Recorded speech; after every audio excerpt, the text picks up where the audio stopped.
Mr. Chair.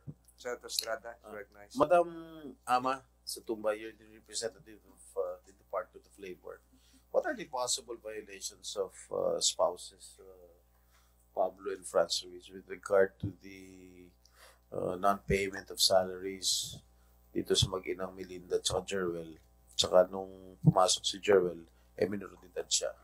And sabi niya, according to him, he was working from 8 o'clock in the morning hanggat magsara yung tindahan. Hindi niya man lang masabi kung ano oras yung nagsasara yung tindahan. Probably more than 12 hours. What are the possible violations? Thank you for your honor, Mr. Chair. Pakilala muna kayo. Your name is?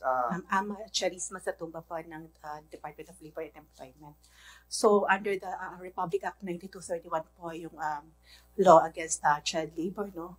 Pwede na po magtrabaho yung 15 years old below 18, provided na hindi po siya hazardous at hindi long hours of work. So, kailangan po ay 8 oras lamang ang pagtatrabaho sa loob ng isang araw at 40 days in a week.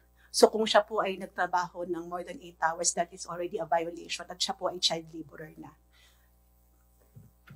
So, Jerwel, nagtrabaho ka ba ng higit na 8 oras sa isang araw sa tindahan ng mag-asawa? Higit 8 oras? Opo. Mga tingin mo ilang oras? 10 po.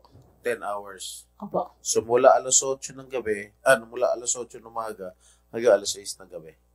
Opo. Tama? Opo. Nagsasara yung tindahan alas 6 ng gabi.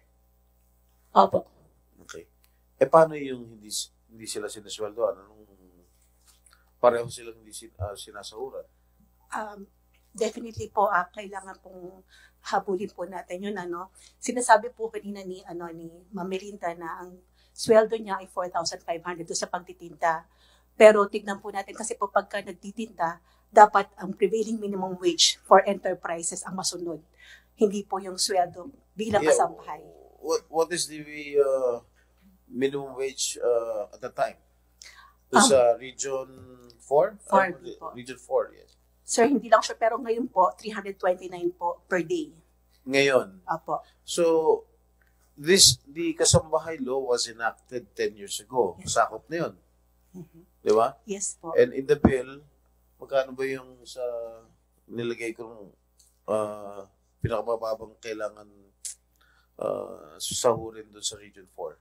Are you aware of it? Sir, parang nagre-range mga around 2,000, 2,500, pero nag-increase na siya, sir, to 4,500 this year. Around 2017, mga 2,500 po.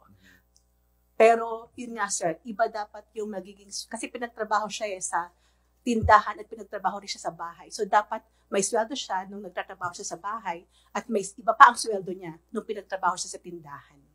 Oh. So, there are a lot of violations that... Yes. Director Satumba, can you take the cudgels for a child laborer, child worker, even without a complaint being filed? Is your office allowed to do that? Motu proprio? Yes po, sir. Any person po ay pwede naman pong mag-file ng complaint. No? Actually, sir, yung... Even without a complaint? Even without... From what you've heard, you being part of these proceedings now? Yes, sir. We will assist po. You will assist? Or we will file a complaint po through our provincial office who has who has jurisdiction. Lodge the complaint with what office? Kasi sir, dapat po pwede kami makapag-coordinate sa Municipal Social Welfare Officer sa Mimaropa. Okay. They're listening right now. And then we can abbreviate this. So, would there be, aside from back wages, would there be penal sanctions? Would there be PhilHealth should likewise be there?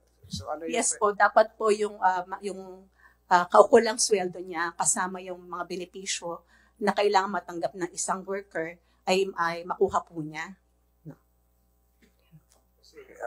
I think he worked for 6 months without pay. although may benefits siya na makapag-aral